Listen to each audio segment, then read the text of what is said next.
What's up, guys? Welcome back to the Imperfect Swing Golf Podcast. This is the second episode in partnership with the Standard Bank Pro-Am Series. We have former number one ranked player in South Africa, Isabella Van Rooyen. Thanks for joining us. Thank you for having me. Winner of the Atlantic Beach Standard Bank Pro-Am Series, second event as a pro. How does it feel, firstly turning pro, but also to get a win so early on in your career? Yeah, I think it's really good to kind of win one of the first two, like my second event playing. And then also, it's a course that I've played a lot. Played a lot of junior opens there, so I know it well. And I know the Cape Town weather, which was... the wind there was like no wind for the Joburg girls. It kind of helped, but I was really happy to play a course that I know that well. And it's a one-day event, so you kind of... It's less pressure, but at the same time you've got more pressure because you've got one round to play well. But I enjoyed it, and it's a great opportunity that they're giving us to play these tournaments here. And you did win in a playoff as well. Yeah, my first playoff actually. Exactly. Yeah. So how was that? Obviously going up against Larissa. Yeah. Good mate as well. Yeah. How is it getting one? Firstly getting that first victory, but also against your friend in a playoff. No, we've played so many rounds together. We played. We actually counted it last year. We played like so many tournaments. We play like 36 holes, these amateur tournaments together, and we kind of shoot the same score. And then we'll play again the next one because our handicaps were kind of the same. And we play so many rounds. So to play my first playoff with her, I wouldn't say it kept me calm, but I was quite happy that if, let's say, I wouldn't win the playoff, I'd be happy if she won. Yeah, exactly. So I was quite happy with the outcome, yeah. And you've just turned pro very recently. Yeah. How difficult of a decision was it to turn pro? Obviously you were number one ranked in the country, but when you see some stories out there, or various good amateurs that turn pro, were there any other inspirations from other players around you that you've seen that maybe pushed you to that decision? I'd say I've spoken to a lot of athletes and sportsmen that it's helped me a lot, not with only mindset, but how to go forward and how to treat the situation. And let's say being a good amateur doesn't necessarily mean you're going to be a good pro, but I think if you do believe, deeply believe that you will do well, and you do everything you can, and you work with the best people, then I do believe you'll succeed. If you'll do well, it might take a few more years than you think, but if you keep on going, I think it should work out. What's your you mentioned having a good team. What's your team consist of? Your pops has obviously become your right-hand man of late, and he's your professional caddy. You mentioned, but who else is a part of the team, and who makes up your... So my dad, he caddies for me now. He caddied most of the amateur tournaments for me when I started playing as well. Yeah. So he knows how to handle me, how to handle it when I get nervous, and knows what to say to me. And he's actually a really good caddy, choosing clubs and lines, because he's a good player as well. But I've got a really good team. I've seen the athletes that I've spoken to, because I don't see golf necessarily as a sport. I see it more, it's like a game. It's like darts and pool and like that. But the athletes that I've spoken to, one of the guys is he was a physio for Roger Federer, and then Martina Navratilova, and a lot of good tennis players, insanely good players. And if you can take just this little bit of advice from them, different people, whether it's a rugby player, let's say a tennis coach or whoever, and you can learn just a little bit from all of them. Because let's say if you take Roger Federer, these things that they've accomplished, they know what to do. So if you can take a little bit out of that and add it to your the value that adds to your game and how you approach the way you practice, the way you train, whatever you do, It's almost like it's gonna make it's gonna make a massive difference, because you know it's already gonna work because they've done it. And also, like the guy said, like, you need to believe that the people that you're working with are the best. Yeah. And if you don't think they're the best, then there's no point in working with them if you want to be the best. No, exactly. So I believe the team that I'm working with is the best, whether it's swing coaches or like the gym or whatever it is. I believe they're the best. So, and I believe they can make me the best and the best player that I want to be. And at the same time, these people that I'm like that are helping me or that I'm working with, they also want me to be the best, and they only want to work with people who want to be the best. So if they want to be number one, then they want to work with you. But if you don't, and you don't believe you can, there's no point in working with them. So it's almost like you building the winning formula. Like, it doesn't necessarily have to come from golf specific people, but you're just picking. Yeah, definitely. Yeah, the people, I've been working with these guys for probably since September last year, and it's like little things. It's like, I think, like, if you turn pro, you've got these chances and you've got these opportunities to change so many things, and like clubs, whatever it is. And it might seem exciting at first, but I think, like, you should still stick to what, like, you got here for a reason, you did well for a reason. That you don't need to go and change everything, like, out of the blue. It's because, like, I don't think that's good at all. So I mean, it's kind of like what we were talking about earlier. You know, it's and that's where the team is so pivotal, because they can say, listen, you know, let's not get distracted by all the things that this decision brings, because all of a sudden you have titleists saying, yeah, we can give you all of these, and you're thinking, ooh, okay, I'll take 3 of these to try, but now you're wasting time trying to find something that works when you already have something already in the bag that works. So do you find that you've kind of kept everything more or less the same since you've turned pro? I've changed a few things, but the things that I've changed, I think is definitely for the better. Yeah. I've definitely seen an improvement. So it's like little things. It's not big. Maybe like irons definitely made a big difference. And then, I'd say you don't need to go and make these big changes. Yeah. So I think, like, mentally also it's a bit better to stick with what you know is working. No need to go and change everything just because you feel like you need to do more now because you're pro. Because you're feeling like, okay, I'm making this big decision. It's like, now I need to go and I need to change what I'm doing, which I don't think. Sometimes maybe it'll work, but I don't think it's necessarily, you don't have to do it. Yeah. So. And you know, your time as an amateur, you've won multiple times, and also it's almost like in dominant fashion as well. Like, it happened, if you weren't winning, you were just outside of winning, you were in your top 10. So having that, you know, experience, does that, you know, you did say, and we've seen with a lot of players that, you know, doesn't necessarily mean you're a good am, you'll be a good pro, but you know what it takes. Like, does that give you a certain comfort as well? Yeah, I think, I wouldn't say I was like the best amateur, like, at all. But I think, like, as soon as you can see, like, I think you need to believe that you can win. Yeah. Like, if you don't believe you can win, there's no point in doing it. Like, if you don't believe you're going to be the best, then why try? So, and if you don't want to be the best, like, if you don't want to be number one, then what's the point? That's the reason you should be playing. For some people, obviously. Yeah.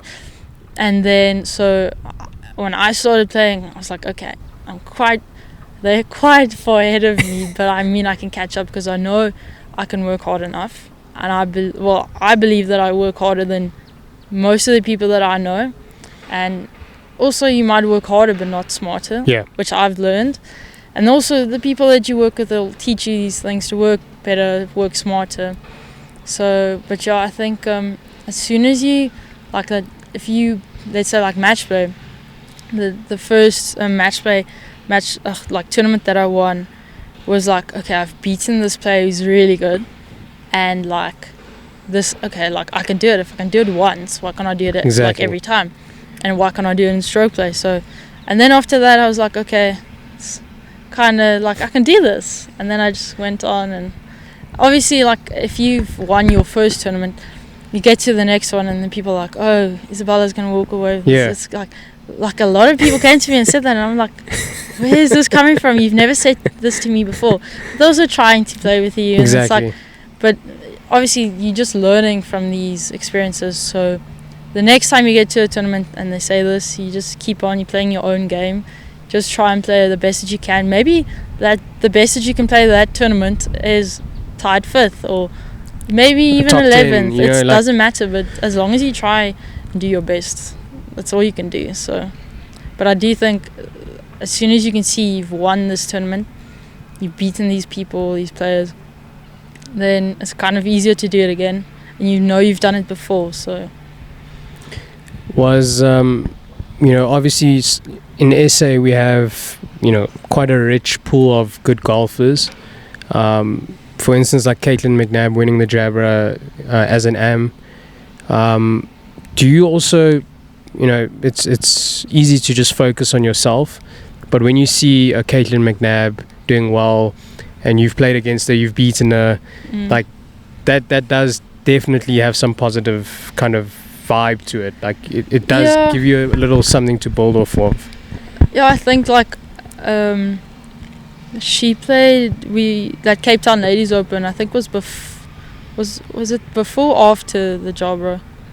After. So yeah, we played KZ in match play, and I played Kaylin in the final round. Yeah. And then we had this like busy stretch. We had like SA Amateur, and then we played KZN, which was like 36 holes stroke play, and then match play like 36 holes basically every day. Obviously, if match play, if you finish quicker, but we had this, and we were both pushing our carts. We didn't have caddies the whole week, so after that we were like tired. And then we played Cape Town Ladies Open, and we played and then after that was SA Open, so it was like quite close to each other. It was like interesting. We both were playing well. I mean, it's obviously pretty impressive what she's done, winning it as an amateur, but if you've played against these players, and you can do it as well. And I mean, I've seen it with these ladies European Tour events. You do think these players are so much better, and then you play and you see it's kind of the same. It's little things. It's experience. Yeah. It's like decision making is a little different. How they handle these pressure moments and things like that. So obviously I started playing when I was like 14, 15. So obviously if you start a bit younger, you get this. You get the experience a bit quicker. Yeah, and you then get that junior. Yeah, definitely. And then these tournaments, you play these Golf SA tournaments. If you start playing them earlier, like I started, I think I was 16. Yeah. Maybe 16. I played like a few, not a lot, and then it's like experience. But if you start a bit early, you learn these things a bit quicker. Like if I knew what I know now, like when I just started playing these tournaments, it made a massive difference. But I mean, that's part of it. Everyone's got their own journey they go on. So, but yeah. You mentioned playing, it's nice that obviously we have the Sunshine Ladies Tour, and we've now got 2 co-sanctions. The newly added one was Joburg Ladies Open. You had a good week there. Yeah. Maybe take us through that, because then, I mean, that was the first of the 2. So you were kind of coming off, you also played a few of the Sunshine Ladies Tour events, but... Yeah, I played... So the first event that I played this year was Cape Town Open. Yes. Which is just a Sunshine Ladies Tour event, which is at my home club at Royal. So I played... I actually flew to Joburg. I had a fitting with Titleist like a week or 2 before. No, like a week before SA Amateur. And so I flew to Joburg, did my fitting at Tukkies, and then I came here, played a practice round for SA Amateur, because if I played Cape Town Open, then I would have to fly that night, and I'd be here like a day before the tournament starts. Yeah. So I was like, okay, I'm going to play my practice round now, then go and play Cape Town Open, because I want to play... Obviously, I want to play these Sunshine Tour events, but I want to play a tournament before amateur. So I don't want this to be my first tournament. So I wouldn't say I played well there. I mean, I played fine for the first tournament, and then I played SA amateur, and then after SA amateur I played a practice round at Modderfontein, and then like the course we played it like we didn't play it the way we played it Joburg Open. We played it like way longer. Like I was standing there, I was like, I don't know how I'm gonna do this. Like it's a tough course. It's tight, but it's a nice course, and I like the layout. And then I was like, okay, this is gonna be interesting, because I didn't have a spot then. I was still waiting to hear if I was gonna get in, because no amateurs got in. So I was like, okay, this is gonna be interesting. And then I went and played Sun City, and then after that was Joburg Ladies Open and Sun City as well. Like my ball striking was horrible. Like, and there you just stand on every tee box and it's just bushes everywhere. And you're just like, oh my word, I can't hit it like anywhere. Like if I'm gonna miss it, it needs to miss in the fairway. So I mean, I managed it quite well, and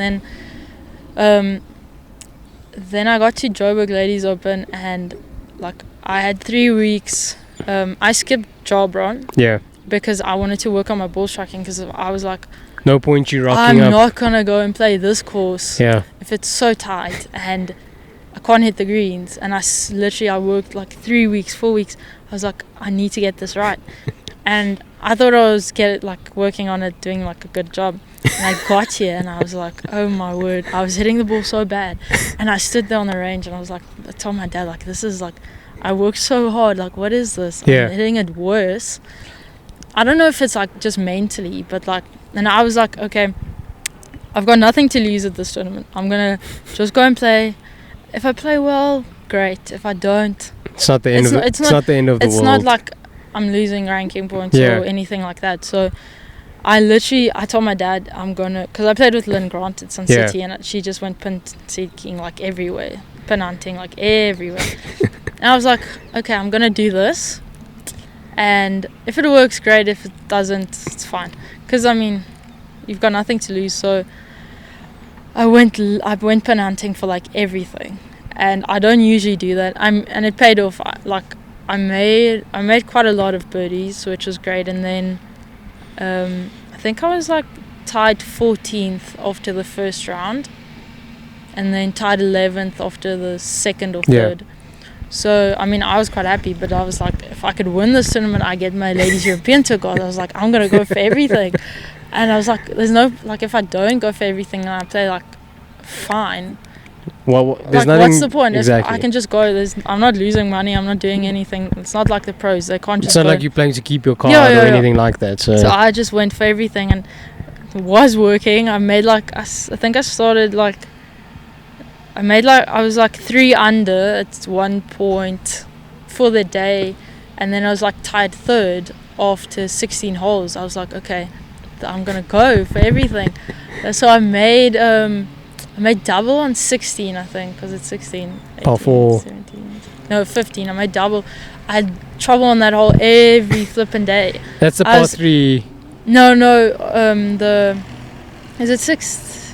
With the par 4 with the big tree on the left. 16. Yeah, because they played us with ladies. So it's short. So it's short, but you can't hit driver because you're going through the fairway. So you need to hit something left, but not too far left because the tree's there. In the way, Not too far close to the tree, because then you can't go over. Then you can't go too far right because there's water. So I went left through the fairway 3 times. And then on the last day, when I was tied third, I went into the water and made double. Good double, but still.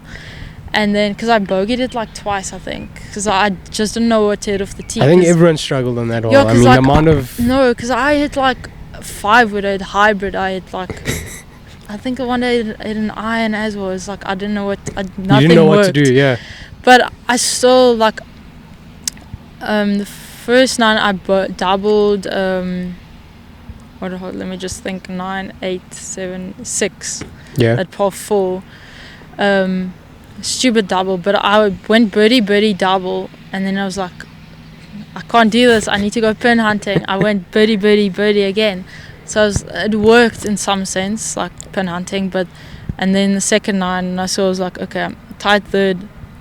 If I finish well, I mean, I could do something. Because Lynn was like, but she finished like birdie. Yeah, she finished quite par well. birdie, yeah. But I was like, if I can do this, I mean, I can get close, and then if they can see, like, it's going to put pressure on them. But I mean, I think I played well for the way that I was hitting the ball. That's what I was going to ask you was, you know, with all of that in mind, at the beginning of the week where you were questioning your ball striking and how you're going to get it, like how are you actually going to get it around here, when you get in that zone, does that almost just like completely like fade away? I don't know. I wasn't like, I wouldn't say I was like in the zone. I was literally standing over the ball. I felt so uncomfortable, like, and that's not what you want to feel when you're playing this co-sanctioned Ladies European Tour event. It's like, but so I stood over it and I was like, okay, I'm gonna hit the ball as hard as I can. Whatever happens, happens. Because like, I feel like if you try and make these like smooth swings, that's when the trouble comes in. It might look smooth, but like in my head, I'm like trying to hit it hard. But like, if I try and hit it hard, I feel like I do make less of a mess. Yeah. So I was like, I'm just gonna stick with that. If it works, fine. And it worked. I didn't feel great, but like it worked.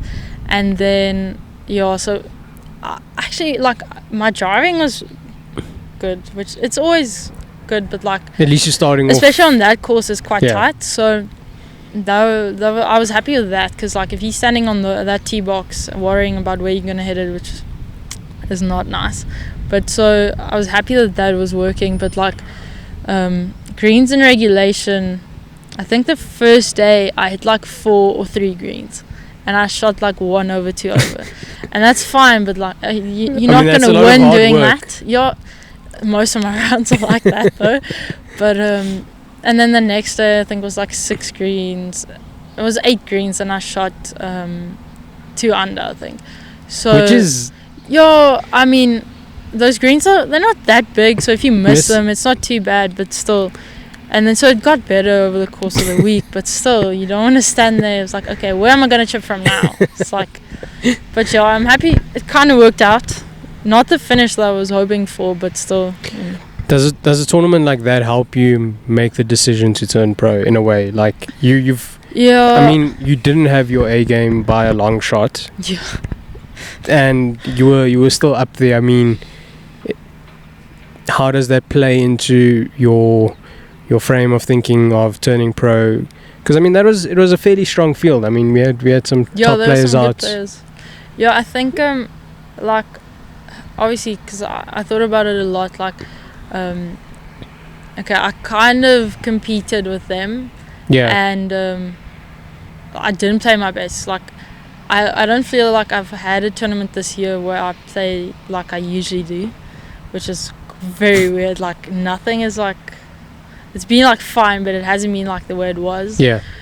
But at the same time, I don't feel like I'm doing worse than I did the previous tournaments, so it's fine. But I was seeing like there's like a lot of players there that you watch these leaderboards in these tournaments across the country and across the world, and you're like, okay, I beat Leanne Pace at this tournament. Yeah. Like afterwards, I was sitting there, I was like, oh, I made double on 16. I was tied third, and she's like, you came here and you took our money. It's like, you can't complain. I almost missed the cut, she said. And it's like, like it's nice also, like kind of playing with these players and seeing, okay, I can play with them. Obviously they've got a lot more experience than I have, and the way that they handle bogeys, doubles, it's different. But I mean, seeing that I can compete with them and even not playing my best was nice. But like, it gives you this sense of, okay, I can do this. I'm in the right space. Like, like I belong here, kind of. Like, obviously you can always improve, but it was nice. Especially I played with Leanne at Cape Town Open. Yeah. Because Poli put me with her, I think, because they usually put like the number one with the defending champ. Yeah. And then also at SA Open they do that as well. And on this tee box, I was standing there, and she's like, "Hello, my name's Leanne," but Afrikaans obviously. And I'm just like, I stood there and I thought, and I was like, oh my word, Leanne Pace is gonna watch me play 18 holes today. I'm like, what am I gonna do? And I actually played fine, and then after I think like 6 holes, I was like, oh my word, I'm leading Leanne Pace with like 3 shots, and then it just went downhill from there. But it's been an amazing experience playing with them and seeing how they play and how they handle these situations. So yeah. So playing with like Leanne, how much do you learn from those kind of rounds? I mean, she's arguably one of our best golfers that we've exported, definitely. and she does it with such ease. She makes it look so easy. I guess that's the part where everyone's like so amazed, because it's like she's not even trying. Like that definitely. win at Steenberg was like, I mean, the playoff was a good playoff, but I mean, she just seems so unaffected by everything. Yeah. So at SA Open, I played with her as well. Yeah. First and second round. I missed the cut there, but so after the first day, I can't remember what she shot, but like she was playing well. We played in like horrible conditions. Yeah. Like I mean, we had the worst draw. Like was that like a lot of the afternoon? I think so. I think it was. Yeah, I think it was afternoon or morning. Yeah. I'm not sure. I can't remember. But like, I think it was the first day. The first day. We played in the morning the first day. Yeah. And like, the wind was pumping. Like I'm Proper used Cape to Town. the wind, but like I was playing these tournaments in Joburg for Yeah. weeks now, and I wasn't at home. I was playing here at Royal, and I was playing Sun City, and there's like no wind, nothing. So I get home. I didn't play a practice round because I played another tournament, and I just got back home. And then I was looking at the weather. I was like, this is fine. This suits me. I grew up in this weather. These people, I play in this weather every winter. It's not a problem. And like, it was horrible. Like, and I was trying to hit all these like knockdown shots, because she was hitting these knockdown shots. Because I know I can hit them, but anyway. But so the way she plays is like, it's like straight down the middle green. Two putts at Make the worst. putt or 2 putts. So Yeah. I think for that setup as well, because they can make that SA Open quite long. Yeah. And especially on that course with the wind blowing, it can be quite tough. But I wouldn't say the course is that difficult. It's just the conditions made it a lot harder with the distance making it so long. But I think it suits the way that she plays as well, the conditions, because it's so tough. Need to hit the fairway, need to hit the green. If you miss it, they've got these like runoffs, so it's not really easy if you miss a green. But so it's a funny story actually. She the second day on the 18th green, she made a birdie putt, and she came to me afterwards. My dad, while we were still on the green, she's like, "These girls need to watch out. I'm coming for them." And I was like, "Okay, she's on going for it."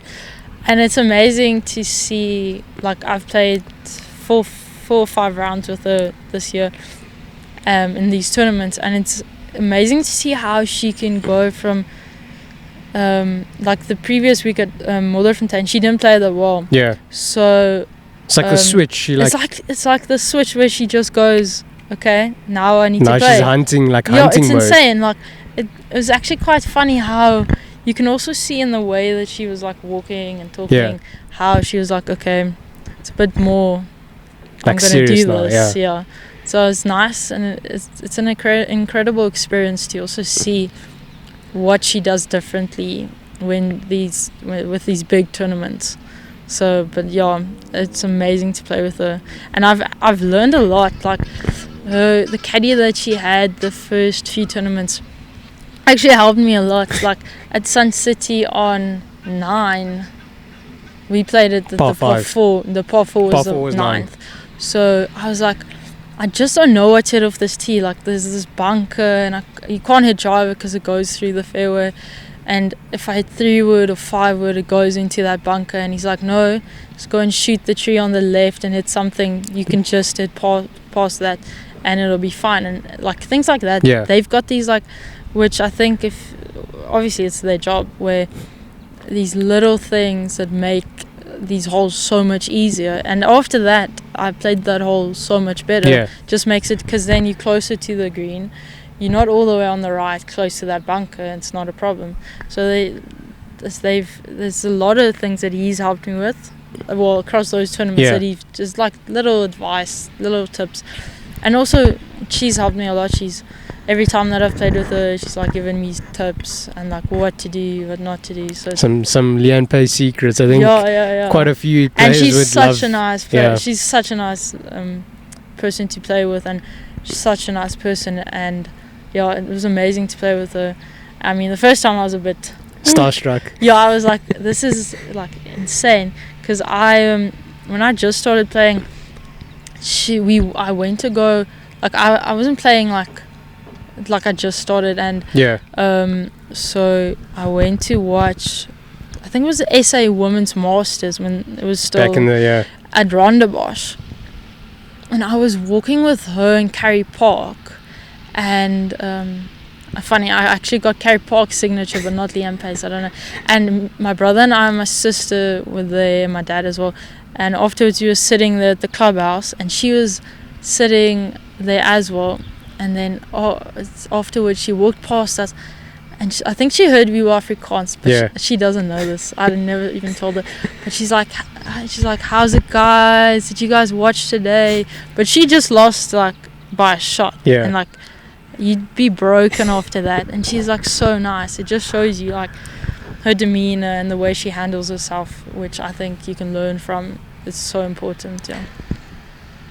Which other pros have you kind of learned from, whether it be, it's always when talking to, women golfers, it's always tough to say, who do you look up to, because we've only been exposed to men's golf really. If we being quite, in the recent times, maybe there's been way more LPGA events, but for you growing up, obviously a lot of men's golf on TV. Did you ever like intentionally have like a woman role model in golf? I wouldn't say golfers, no. Tennis players, yes. And that's because we could watch. I mean, women's tennis was on all the time. Yeah, like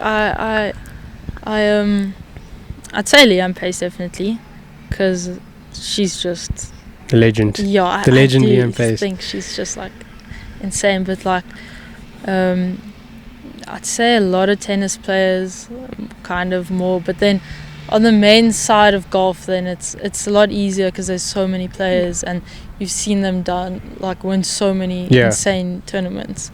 And also like, if you take the amateurs that we have, like the guys, it's just insane what they do. It's like, compared to the girls, I mean, the opportunities they have, it's a bit different, but it's insane what they've accomplished in all these tournaments. So Which tennis players?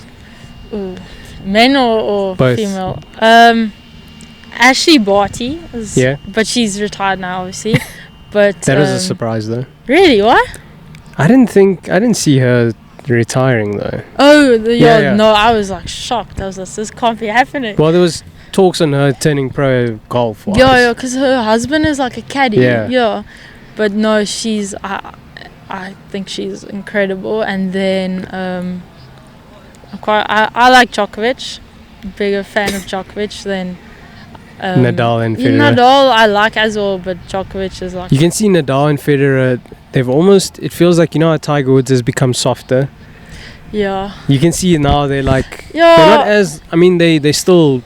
I mean, they clinical winners. Yeah. But they towards media and towards. Yeah, definitely. You can see it's a bit more. I think it's like if you take these like tennis players, like if you can pay attention to what they do, these little things, I think it's incredible what you can learn. And also like these guys, they want to be the best. Yeah. Like they don't want to be second, Yeah, like the one guy, this physio that I talked to, he was at Wimbledon now as well, and but he flew back like today, I think. But like he told me like these guys that like Roger Federer, Djokovic, like they believe they're the best. Like nothing's like he also said like their inner circle, they make it so small. There's like no interference, no negativity, nothing that they want to interfere. Obviously there's like media, okay, but like anything that they can control, they make sure that they're in control of what's going on. And also to control the things that you can, like you can't put in like wasted energy in things you can't control. So I think golf, especially these little things where you need to focus on what you can control, and then the rest just has to happen. So but Djokovic definitely. And on the women's side, I like Jennifer Brady. I know she's definitely not the best player at the moment, but I like her a lot. Now that you've made the step to turn pro, it's always like, it's such a I always laughed, like when I was on my journey to turning pro, it was like in the beginning you don't know the process, right? Like you're so ignorant to it, obviously, because it's not generally a well documented thing as to how do you get a PGA Tour card. You kind of think like, oh, how do you like what do you do, what do I have to do to qualify, kind of thing. But now that you've made this step, what's next for you? And let's say your next couple months looking like? So I've got a few invites in Europe. I'm gonna play 2 more Standard Bank Pro-Am series, and then play those LET access to invites. So if I do well, I can get more invites, and then depending on how I do the Q schools, obviously your goal is to get your either LPGA Tour or LET card. But I think the Ladies European Tour is quite similar to here. It's like like especially in Cape Town, the weather and like the course, like if you can play in the rain and the wind, it's gonna be a lot like almost feels like home, but Tour. it's and also I've played a lot of, like the last 2 years I've played like a few events with these players, and I know how they play, so I kind of know. And I think it's a good it's a good tour to like learn how to kind of win, because if you can win in those conditions, so obviously you want to play on the LPGA Tour, but I mean to start, if you can win there, I think you can win on the LPGA Tour. So And how important is it to have like these Standard Bank Pro-Am series, because after the Sunshine Ladies Tour does end, there is that big gap between if you want to go and play LETQ school or tour school's only in December. So now you've got from March to December, and the ladies don't have much to play. So how nice is it to have this additional tournaments, but not just they don't feel like filler tournaments, because they've backed it up. Cut, things like that. Exactly, but they've also at least backed it up with good money. Definitely. So it makes it worth it as well for the ladies. I think it's great what they're doing, especially a lot of the pros that stay here after the Sunshine Tour, because the Sunshine Tour is only like 6 events, or 8, I think 8 to 6. But it's great what they're doing for women's golf as well, and like especially if you don't go and play those European Tour events, or you don't have your card, if you, let's say you need to make money to go and play Q School, I think is great. Where I'm playing them for, obviously I think it's good because you want to play tournaments before you go and play, let's say, these access to events, because you don't want to rock up there and haven't played a tournament in like 5 months. That's insane. And then you've got 2 starts, and now you need to play well in these 2 tournaments, and you haven't played one. And so I'm happy that there's tournaments to play before I go. But I mean, it's great what they're doing, and it's great for a lot of the pros here as well, just to have like more tournaments to play. And they're putting in a lot of money in women's golf, which is great to see. What are some of your, we're actually talking this week, you'll be playing at Serengeti in the next Standard Bank Pro-Am series. What do you do preparing for a tournament? So let's say you're playing practice round tomorrow, which is also the Pro-Am day. What are you looking for specifically playing the course? What kind of notes are you jotting down in your head, and what do you look out for? I've played Serengeti a few times, a few amateur tournaments as well, so I kind of know the course. I haven't played it in the winter though, so it's going to be interesting, the rollout, because in Cape Town it's completely different. But I usually, before a tournament, I try and play courses that are quite similar to the one that I'm playing. So this week I played.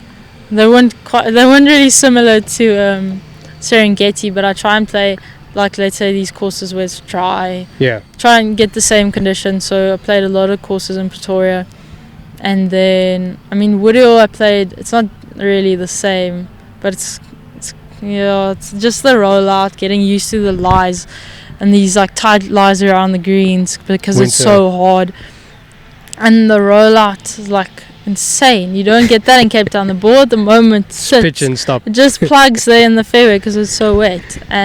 But I usually try like a week, 2 weeks before the tournament. I try and play as much as I can.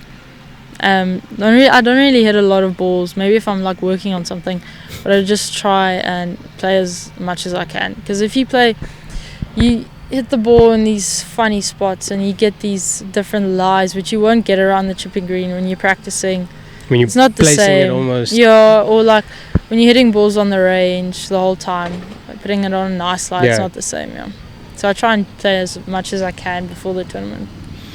And with turning pro, there's always the difficult conversation of sponsors and support. Yeah. It's an expensive journey, to say the least. How has it been for you? I mean, with your case, you were number one in the country, so you do have that. Yeah, it's kind of like, okay, it's a justification. Kind of like play, I'm a good player. Like, no, I wouldn't say it's been difficult at all. I'm lucky enough to not have to worry about any of that, like having money to go and play tournaments, which is fine. Like a lot of, like if you take the men's players, I know a lot of players they need to make the cut to make money to play and go and play the next tournament, which is a reality for a lot of people. But luckily at the moment that's not a problem. So I'm grateful and fortunate in that sense. So especially with these tournaments, these Standard Bank Pro, you play these tournaments and it's a lot of money that you play one day and you can make a lot of money, which is quite nice. Yeah. So just on the topic of money, to put into perspective for people out there, let's say for you coming from Cape Town, when you came and played Joburg Open, Joburg Ladies Open, what cost, even though like you may not be covering out of your own pocket, but I mean, how much does it cost for you to come from Cape Town, Joburg for the week? Well, if you take like let's say these amateur tournaments that I played, like it would be between 10 to 20 grand a tournament, because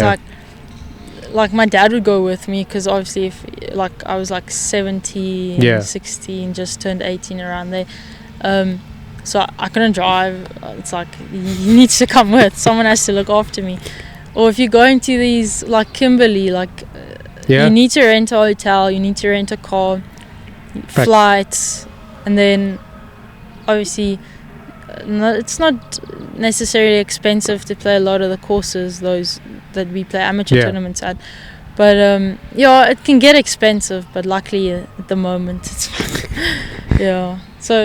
But I mean, it's definitely, if you take a lot of the Sunshine Tour players that I know, it's like it's quite difficult if you need to make the cut and you need to make money to fund your next tournament. Not only do you need to get to the next tournament, but let's say you've got a family, you need to pay for their expenses as well. So, and some of the girls that I know as well, like this, that's why the Standard Bank is great, because like they want to go and play Q school, but now because they've got this Standard Bank, and if they make if they win a few tournaments, they can go and play Q school, where before having 6 Sunshine Tour events, they couldn't do that. I mean, that like LETQ school is expensive for us. No, it's expensive, because I wouldn't say it's in Spain. I think it's in Spain again this year, but like Spain they say Spain isn't that expensive, but if you have to fly there, I think it's like 5 rounds. So and if you want to go like a week or 2 before and go and play these courses, and then accommodation, so flights, and our week rand going on against the euro. But luckily we've planned it out nicely, and it's not like helps that you also win a tournament here. but I mean that's like put like aside for now, for like different things later. So at the moment it's fine. So I mean, it's great, especially like if you take like it's only a day. Like the tournament, the last one we played was like one round, which is insane. Because we watched this, what's the Sunshine Tour event that was at Sun City? So Sunbet. So I saw if you came like was it like top 10 or like 11th place, it was like almost nothing. And then I looked at the money that we got for one day, and it was like twice that. I was like, this is insane. I mean, and that's kind of like the positive thing about Standard Bank. It's they're trying to grow women's golf, which is and it's not just like they're actually seeing that you need good money to survive. Like you need to make money here. Like you're not here to just say we're hosting a professional event. But and also, so Barbara, who runs the PGA, women's PGA, she wants to help the players here get to on the Ladies European Tour. That's the whole point of this, because she was a good player as well. So she knows like what it takes, and also to get there, like you can't just, you need the money to do it. So it's amazing what Standard Bank is doing and what she's done to get them into this golf. So it's just great in general. And to close off, you told me you watched one of the podcasts before your win. How is it? Maybe take us through that little story that you told me. So it was like close to like midnight, and I was like on my phone on Instagram, because I usually go to bed like really late, like close to like 2 o'clock. Okay, maybe not if I'm playing a tournament, then it's different, but so I was like watching all these videos, like all these golf videos, and I follow you on Instagram, and then I was like scrolling through, and I saw you posted a video, and I went on the page. I was like, Lindgren. I was like, okay, I played with Lynn, I want to hear what she says. And she's like, so I watched the video, the one at Steenberg, and then she's like, I think she said like her mom asked her like, is she gonna win this week? And she's like, yeah, she's gonna win. And she's like, I'm gonna win every tournament, because that's why she's playing. And I was like, okay, I'm gonna go tomorrow and I'm gonna win. I'm not gonna, I wasn't like, okay, I wasn't saying like I'm gonna win. It's like I want to win, and I'm here to win. And like at Atlantic Beach, I think what I did a bit differently was I